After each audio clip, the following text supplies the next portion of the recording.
रात्रि का समय था जब वीर नायक युवा जिसने हाल ही में पुरानी सभ्यताओं की खोज में रुचि दिखाई थी, एक रहस्यमय घाटी के प्रवेश द्वार पर खड़ा था।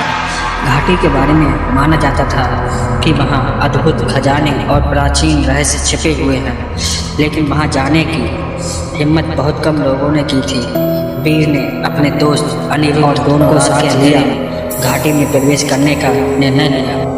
घाटी के भीतर घुसते ही दोनों दोस्तों ने देखा कि वहाँ अजीबोगरीब मूर्तियाँ दीवारों पर बने संकेत अंकित थे। मूर्तियाँ मानो जीवन से भरी हुई हों, लेकिन वे स्थिर थीं। संकेतों को देखकर वीर ने महसूस किया कि ये किसी प्राचीन भाषा के संदेश थे। वे आगे बढ़े, अचानक अजीब आवाज़ें सुनाई देने लगी। हवा में एक ठंडक महसूस होने लगी।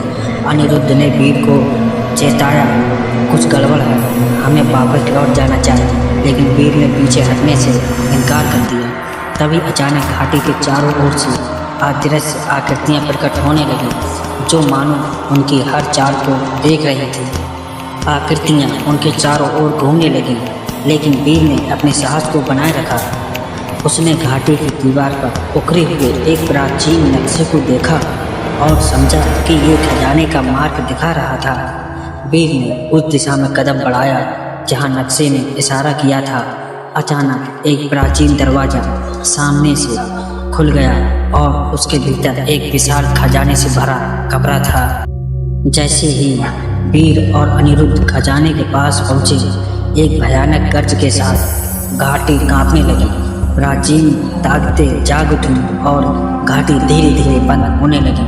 वीर ने जल्दी से खजाने का एक हिस्सा उठाया और दोनों भागने लगे, लेकिन वे जानते थे कि ये उनकी आखिरी रात हो सकती है। खजाने ने उन्हें जीवन और मौत के बीच की कगार पर लाकर खड़ा कर दिया।